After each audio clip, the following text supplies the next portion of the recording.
Good evening, ladies and gentlemen, and welcome to our first distinguished interview series of the China Studies Center, Institute of Asian Studies at Chulalongkorn University.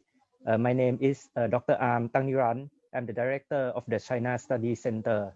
And today, let me welcome Professor Kishore Mahbubani, who is our first guest today in this distinguished interview series. First, Professor Mahbubani, thank you very much for joining us today. And let me introduce you to our viewers today. Professor Mahbubani is a distinguished fellow at the Asia Research Institute, National University of Singapore.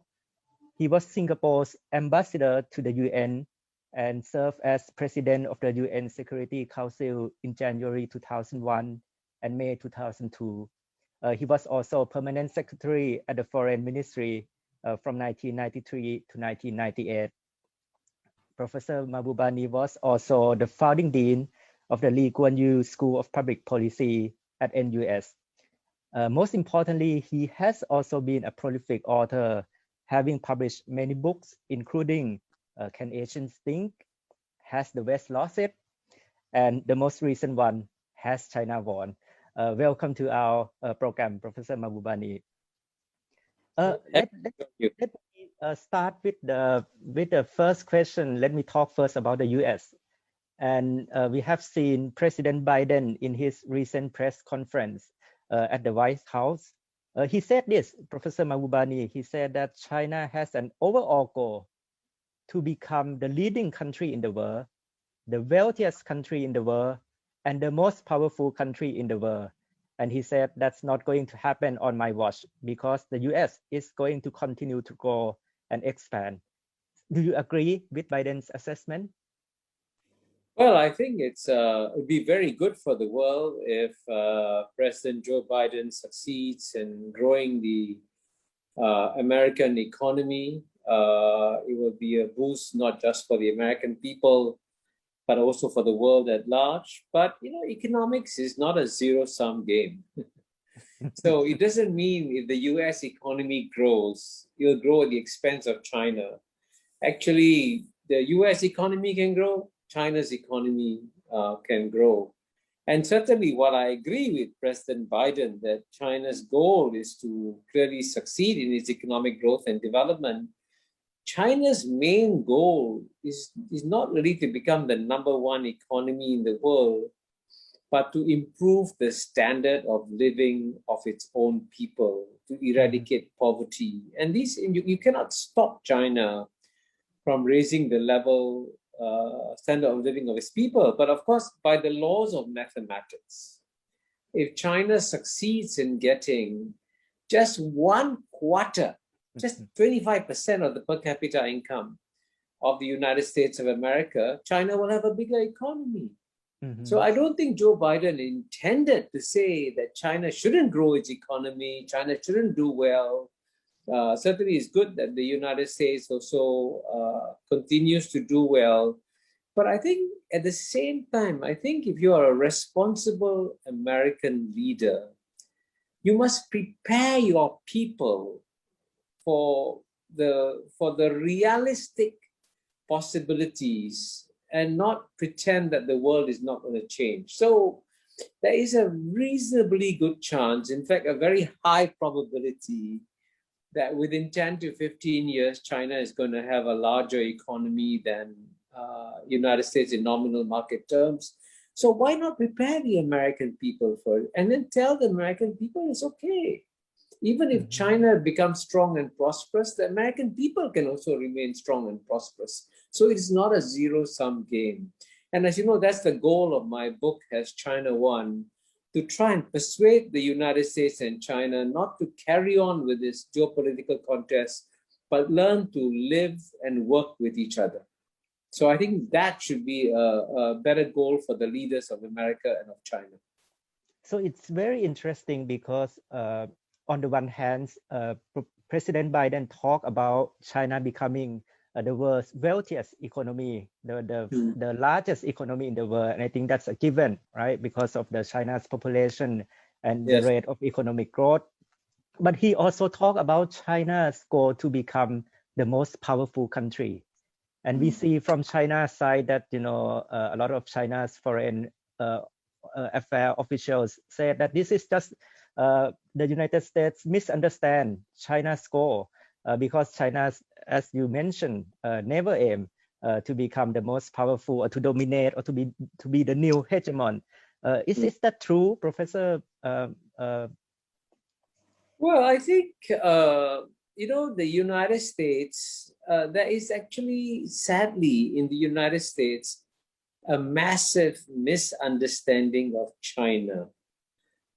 In this regard, the Americans believe that when they were number one, that they would set the rules for the world and that everybody would, in a sense, want to become like America, right?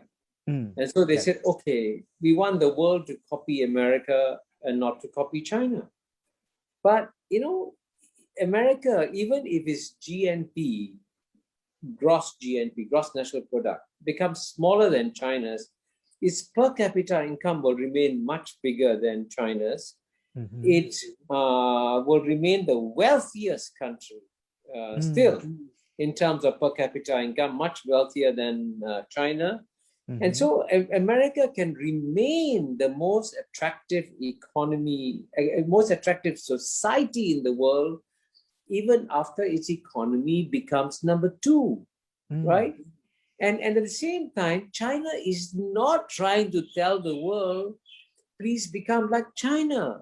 China is not telling any country in the world, please set up a communist party that will copy the Communist Party of China. That it doesn't say that to anybody. In fact, China's views, which are in consonance with the values of the UN Charter, which is that you choose your path of development, I choose my path of development, and I will not tell you yours is wrong. You don't tell me mine is wrong.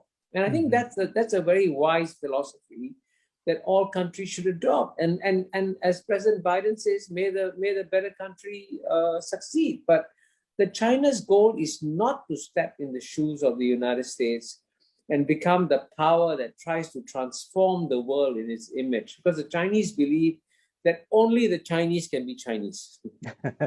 They don't think that anybody else can be Chinese, okay? So in that sense, I think the United States should develop a much more realistic understanding of what China wants to do and doesn't want to do. And if it can do that, then I think it will learn that it can also live in peace, even with a China that has a larger economy than the United States of America.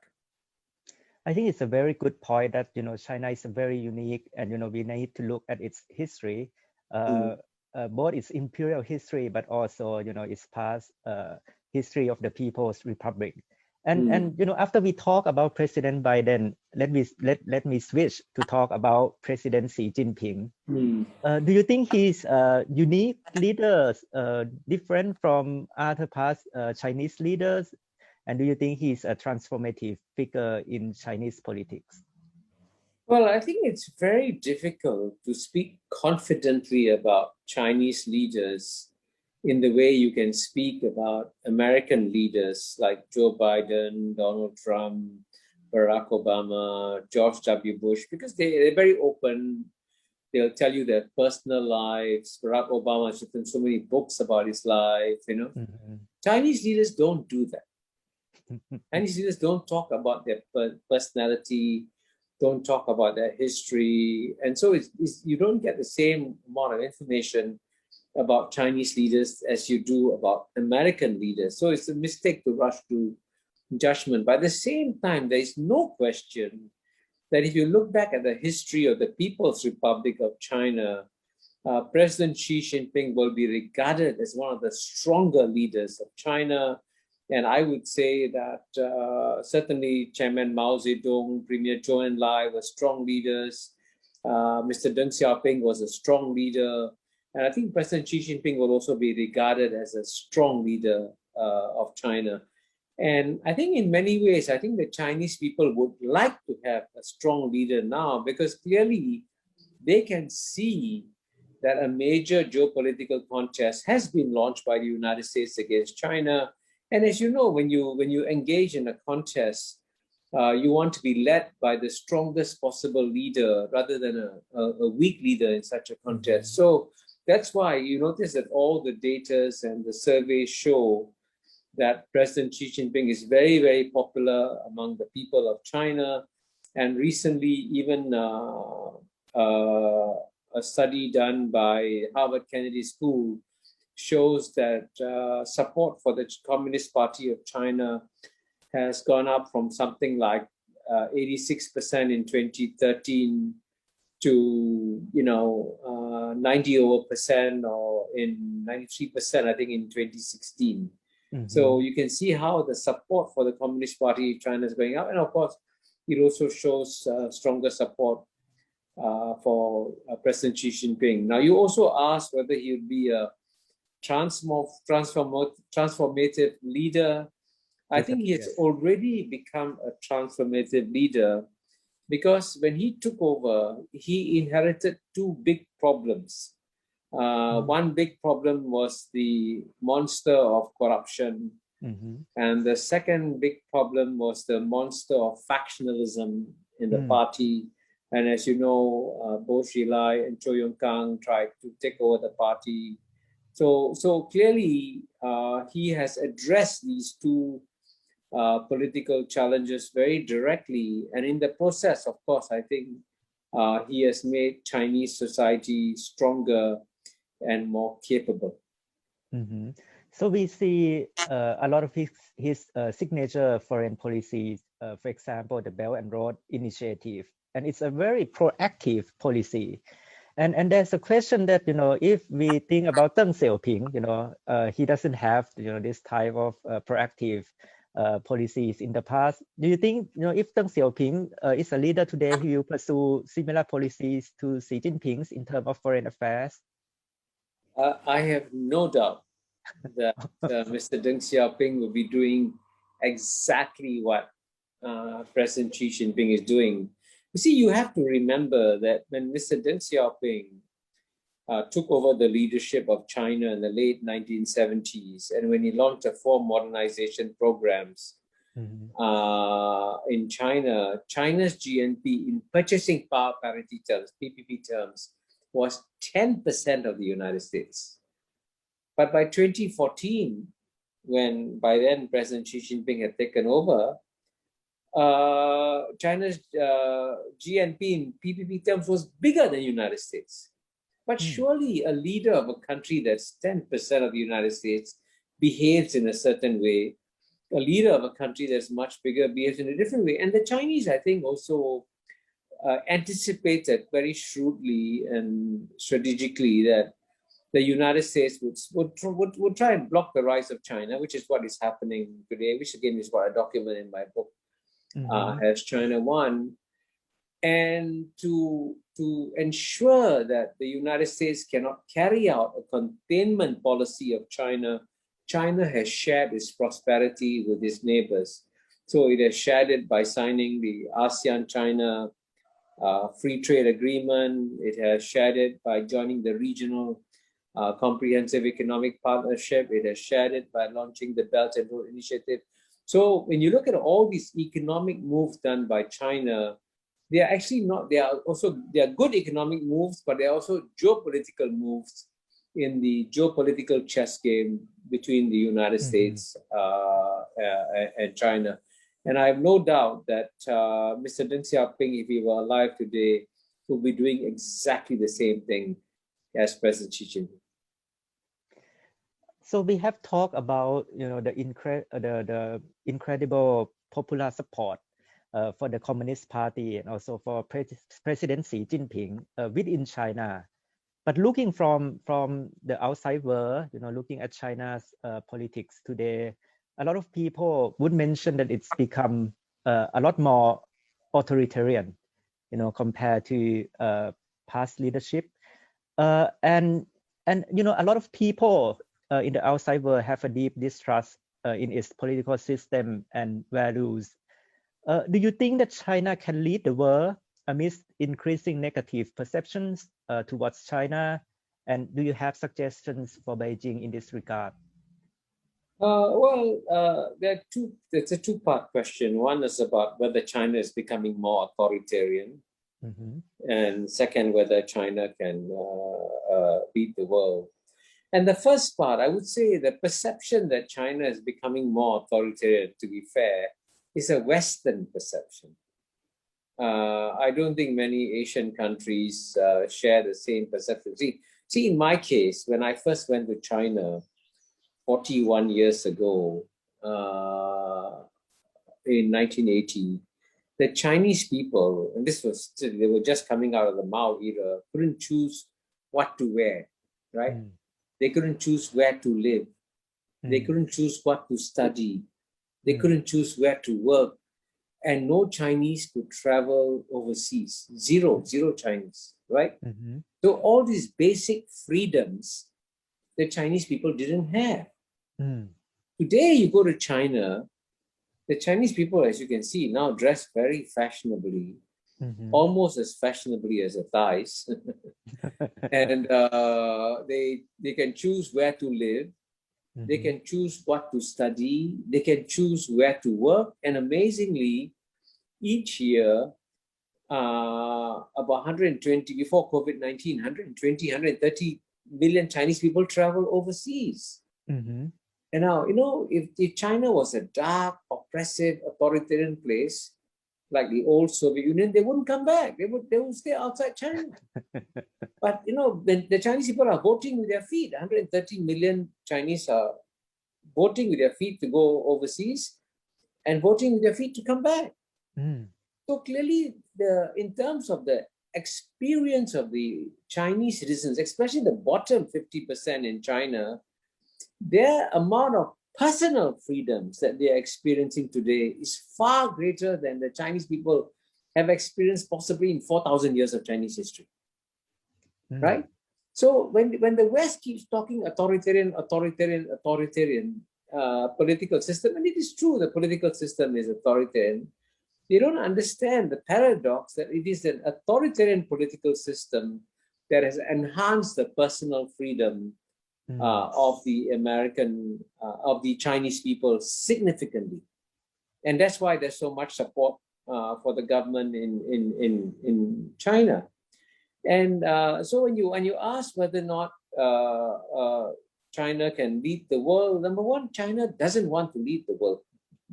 Okay. Unlike the United States, which feels that it has the manifest destiny, it's got the responsibility to lead the world, to keep the world safe for democracy and so on and so forth. The Chinese don't have an evangelizing mission. So in many ways, actually paradoxically, China will be quite happy to see the United States,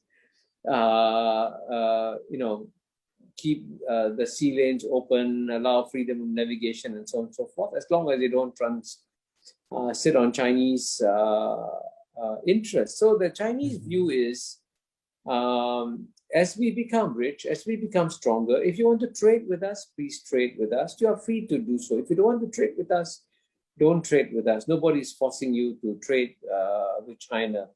And at the end of the day, you earlier mentioned the Belt and Road Initiative. Now, if you read the Western press, you only get negative coverage of the Belt and Road Initiative. Debt trap diplomacy.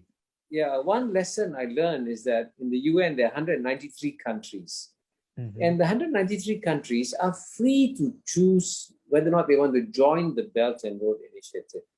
And of course, the United States hasn't joined, Japan hasn't joined, India hasn't joined, Australia hasn't joined. But, 130 countries have joined.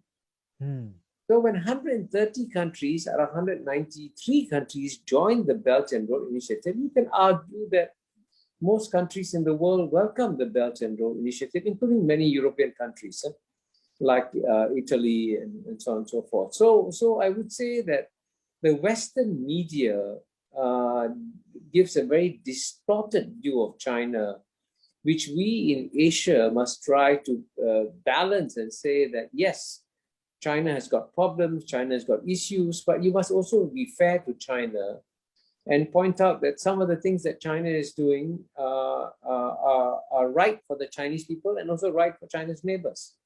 Mm-hmm. I think, a lot of people right now are talking about Thucydides trap, right? The idea that, number one and number two, and it's inevitable for a war of a big conflict to happen.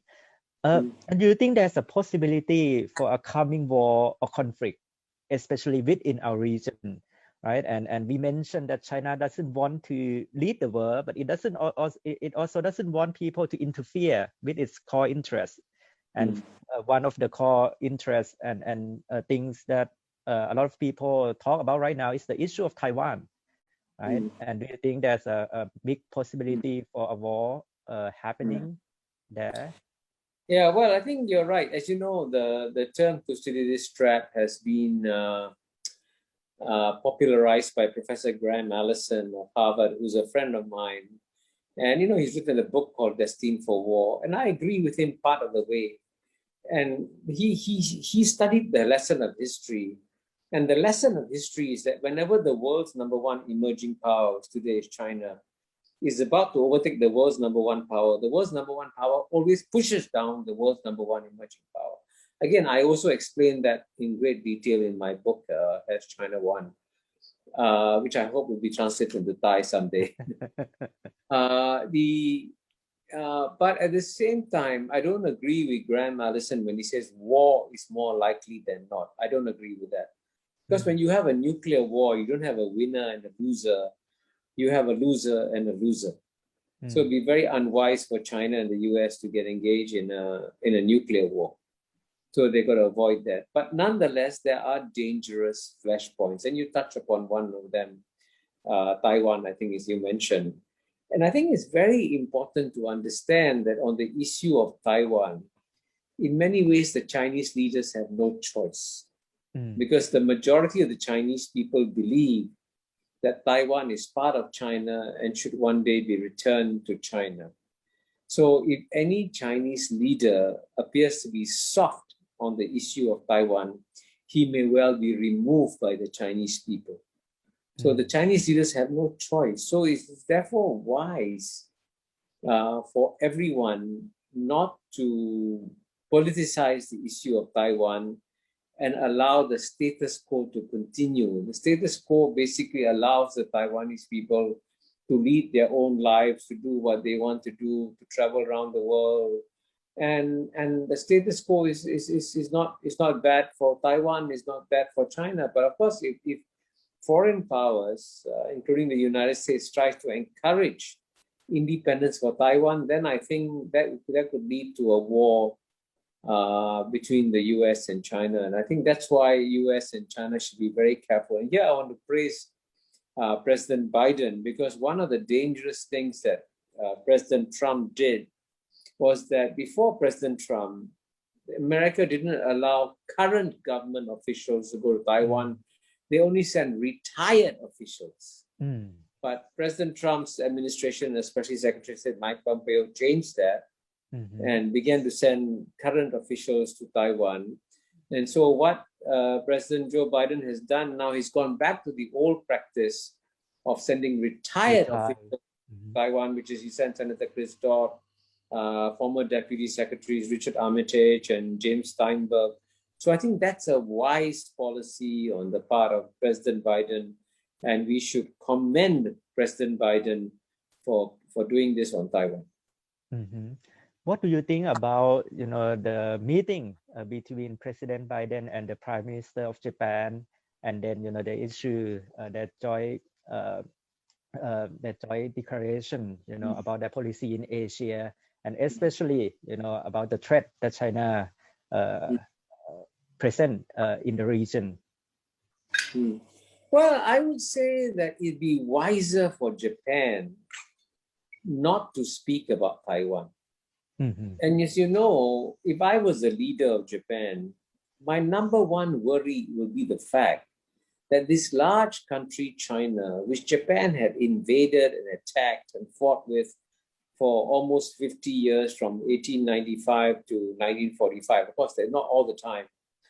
But the if I was a Japanese, I would want the Chinese people to forget about Japan's role in the Sino-Japanese War, to forget about the Japanese invasion of China. So by raising the issue of Taiwan, the Japanese are reminding the Chinese people that Taiwan was first separated by Japan. And this is not very wise on the part of the Japanese to do that. But of course, the Japanese were clever. They used the phrase, they didn't use Taiwan, they used Taiwanese Straits. And so when they used Taiwanese Straits, they were implying that maybe the Taiwanese government may also be responsible for the problems in the Taiwan Straits. So there was ambiguity down there. And in diplomacy, ambiguity is very good. It's better to be ambiguous rather than to be very open and direct. So let's move a little bit closer to home, Professor. And one issue is the South China Sea. Do you see a possibility of an accidental war happening there? Well, certainly the South China Sea is another flashpoint, certainly. But it is far less dangerous than Taiwan. I think we can avoid war in South China Sea, and I think we can reach an understanding in the South China Sea. And by the way, I've also written a book called The ASEAN Miracle, which has been published in Thai. I think it's been published by Chulalongkorn University, if I'm not mistaken, in Thai. And I discussed that at some length in the book with my co-author, Jeffrey Sun, who lives in Bangkok. And I believe that on the South China Sea, it's better to have quiet diplomacy, where both sides, where and Singapore is not a claimant country, by the way. The issue is between China and the 4 ASEAN claimant states, namely Philippines, Malaysia, Brunei, and Vietnam. I think we should push for things like the code of conduct to be completed soon. And I think if China was wise, and I think China can be wise, it would try to keep the issue of South China Sea very calm and not create any incidents in the South China Sea. So that's why I was very worried when I heard stories of Chinese fishing boats parking near a Philippine shoal. And Philippines, to be fair, has tried not to make the South China Sea issue very difficult, but the Philippines got very upset when the Chinese fishing boats appeared close to Philippines controlled shoal. So I think it's important for China to exercise great restraint on the South China Sea. And I think China can do that. Another issue that is currently on a lot of people's mind is the situation in Myanmar. And what do you think is a way forward for the situation in Myanmar? And what might be your suggestions, Professor, for the roles that China and ASEAN can play in this regard? Well, I mean, I'm now 73 years old. And I realize as I get older, there's some problems which are wicked problems. There are no easy answers. So anybody who pretends that he has an easy answer to the situation in Myanmar, I think he's dreaming. Because you have two very, very strong forces in Myanmar. On the one side, you had Aung San Suu Kyi, who, as you know, won the elections handsomely to show she's got a lot of popular support. And on the other side, you have the military, which is also very, very strong and a very important institution in Myanmar. What happened in Myanmar, the problems in Myanmar happened because the two sides couldn't compromise and work with each other. So the best that ASEAN can do, which is why I'm glad that the ASEAN leaders invited the military ruler of Myanmar, because the only way to persuade the military rulers is to talk to them directly. You must talk to them. Otherwise, if you don't talk to them, there'll be no solution. And of course, ASEAN was criticized for inviting the military government of Myanmar to attend the ASEAN meeting, but I think ASEAN did the right thing. And ASEAN shouldn't listen to Western criticisms, because the West can criticize and run away from the problem in Myanmar. ASEAN countries cannot run away from the problem in Myanmar because Myanmar is a neighbor. So I remember in the early 1990s when ASEAN first admitted Myanmar, even when it had a military government, ASEAN was criticized, but it was the right decision on the part of ASEAN. And I think it's the right decision to continue to talk to the military government. What do you think China hope for the situation in Myanmar? Well, I don't think China is happy to see political instability in Myanmar. I don't think China was happy to see the military carry out a coup in Myanmar because, I was in Beijing attending a meeting of the Belt and Road Initiative, and Aung San Suu Kyi was one of the honored guests. So Aung San Suu Kyi had actually a very good relationship with the government of China. So in my view, I think China will support ASEAN's policy of trying to persuade both sides, Aung San Suu Kyi and her party and the military, to come to a compromise. I hope that will be the outcome eventually. It won't be easy. As I said, this is a wicked problem. We can only succeed we won't succeed by condemning everybody. We can only succeed by talking to everybody. So I think diplomacy, is the best way forward. So there are many pressing issues, in the world today. The U.S.-China rivalry, the Myanmar issue, a lot of tension within the region. But one pressing issue right now is COVID-19, the pandemic. And I want to hear your views regarding vaccine diplomacy, Professor, because, for example, right now, let me give you an example. In Thailand, we now rely on Chinese vaccines, Sinovac, and but a lot of people, also hope that we will be able to secure American vaccines at the moment, but there's now no available goods for the American vaccines, and there's also now increasing doubts among the public about Chinese vaccines, both on their safety and efficacy, and increasing costs for the government to import American vaccines, but no available goods, as I mentioned. So how do you see, this vaccine diplomacy playing out in the developing world? Well, I think I'm glad you raised the question of COVID-19, because I think COVID-19 is trying to send a metaphysical message to humanity. That's the most important message we should pay attention to. And what I have said is that I use a simple boat metaphor to describe how COVID-19 has changed the world. In the past, when we lived in 193 separate countries, it was as though we were living 193 separate boats, right? And if you live on separate boats, if one boat catches COVID-19, the other boat doesn't get it, right? COVID-19 cannot fly. But what's happened is that the world has shrunk. So the 7.5 billion people who live on planet Earth no longer live in 193 separate boats. They live in 193 separate cabins on the same boat. And see the way COVID-19 spread around the world so fast showed that we are on the same boat. So the first lesson of COVID-19 is that if you want to kill COVID-19, all the countries in the world must cooperate and collaborate in killing COVID-19, because we are on the same boat. And especially the two leading countries, US and China, should use COVID-19 to provide joint leadership to the world. And unfortunately, President Trump, as you know, didn't do that. He tried to blame China, calling it the China virus, the Wuhan virus, which I thought was a very cool thing to do, frankly.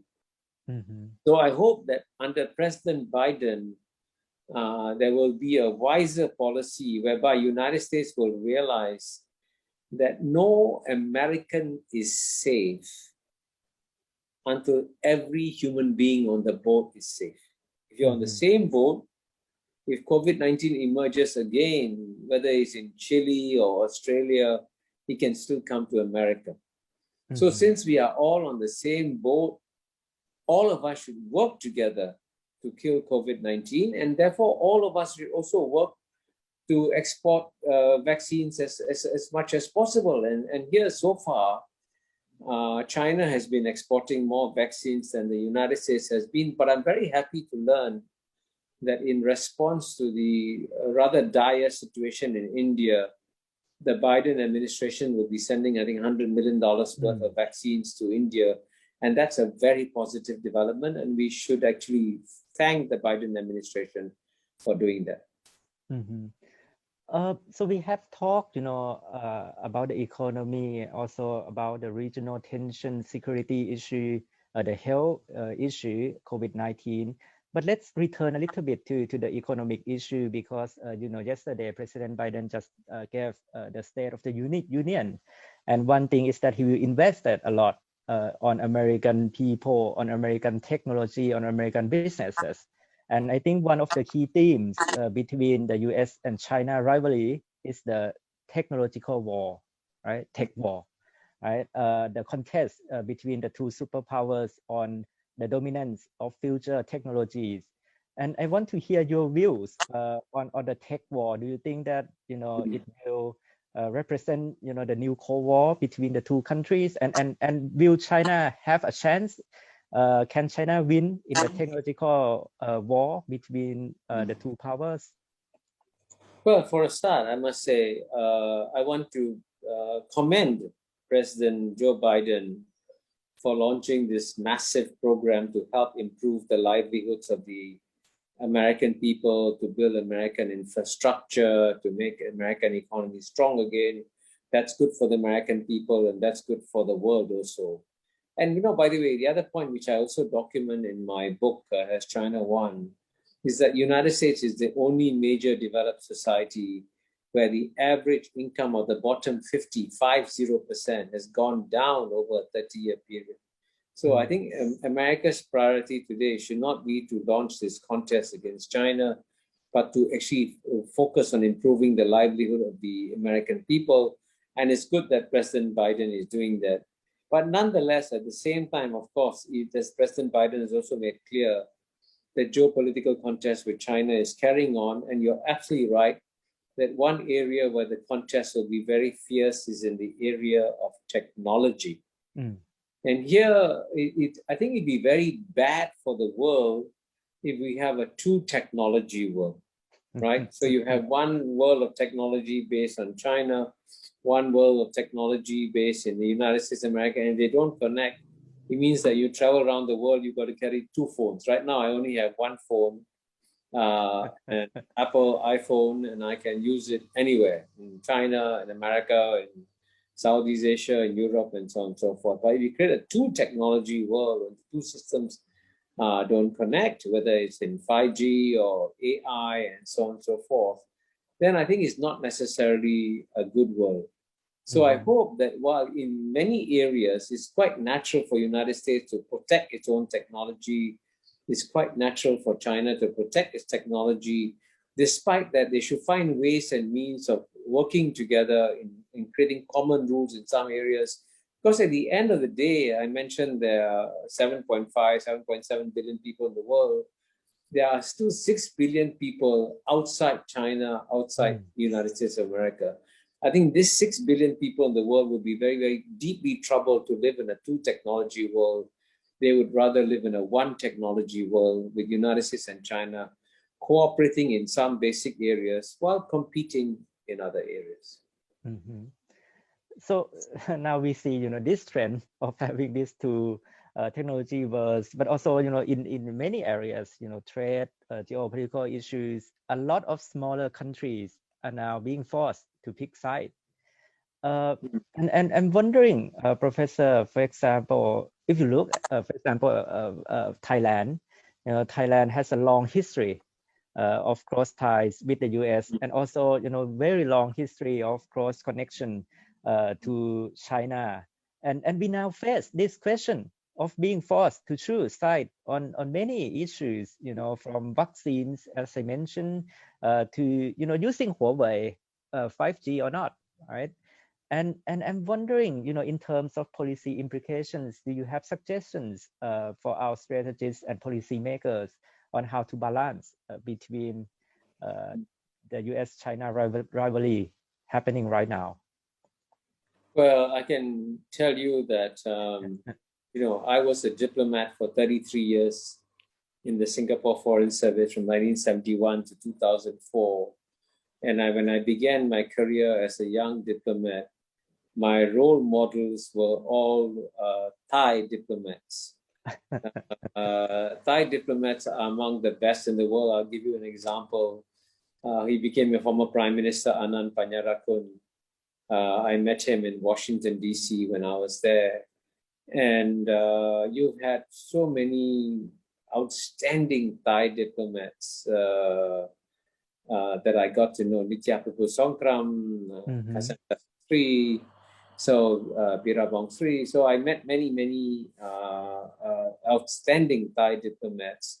So I think that I have no doubt that Thailand will be capable of managing a very delicate path between United States and China. But I think one useful thing that Thailand can do is Thailand can persuade all the ASEAN countries to come together and adopt a common position. And the common position of all the ASEAN countries will be that we want to have good relations with the United States, but we also want to have good relations with China. And all the ASEAN countries should send a message, and they shouldn't wait till they get pressure. They should proactively go to Washington, D.C., go to Beijing and say, don't make us choose. We want to have good relations with the United States, with China, also with Japan, with Europe, with India, with everybody else. So I think they asked Thailand, as you know, ASEAN, as I document in my book, ASEAN Miracle, was founded in Bangkok. So in many ways, it'd be good for Thailand to take the lead in getting a common agreement of the ASEAN countries on the US-China contest. And I think if Thailand can do that, it will be a major and massive contribution for the peace and stability of Southeast Asia. A final question, Professor, is also about ASEAN, right? As a region, and it's ideal for ASEAN to come together and have a common policy, telling the US and telling China what we want. But there's also a lot of observation that there's a lot of diversity within ASEAN, and different countries have very different relationship with the US and with China. So how do you think that we should address these challenges on bringing everyone together on the same common strategy within ASEAN? Well, I think one of the great strengths of ASEAN is the weakness of ASEAN. And it is normal for ASEAN countries to have very, very different views. So you're right, within ASEAN, we have some countries that are closer to China, like Cambodia and Laos. There are some countries that are closer to the United States, like Vietnam. So I think that's perfectly normal. And I think the diversity of ASEAN should not be a problem, because on the issue of US and China, I think all 10 will agree that we should not be forced to choose between the US and China. I think that there's a basic level of agreement is there among the ASEAN countries, even though some may have closer relations with Beijing, some may have closer relations to Washington, D.C. So we should use that basic agreement and I say proactively approach Beijing and Washington and say, don't make us choose. So thank you very much, Professor Mahbubani, for such a thought-provoking session and conversation.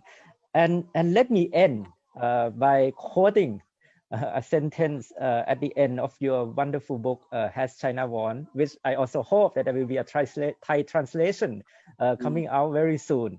And you said this, Professor, you said that at the end of the day, this is what the 6 billion people of the rest of the world expect America and China to do, right? To focus on saving the planet and improving the living conditions of humanity. And as you told us today that COVID-19 should remind us that we are on the same boat, different cabins. And I think that we learn a lot from talking with you today. And thank you very much for joining us today. And thank you all of our watchers today for following us. Thank you. Thank you very much.